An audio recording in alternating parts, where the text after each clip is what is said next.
There you go. Renato is eating the tamales also.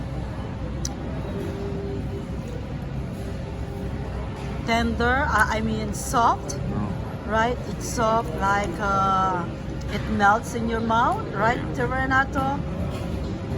Wow, okay. Good morning. Today is April 17, 2023 at around 12:30. So we decided to have a tamales at Valeria. We buy this, we bought it with pandesal and the tamales. And of course, we have coffee from McDo.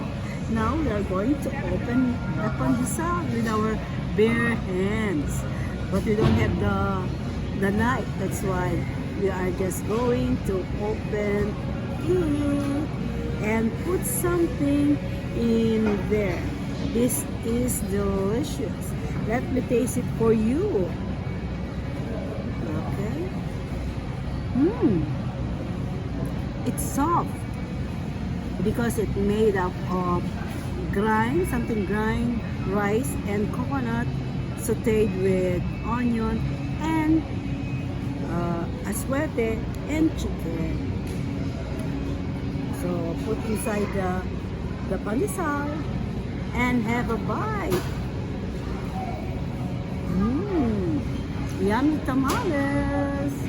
Please like and share this tamales.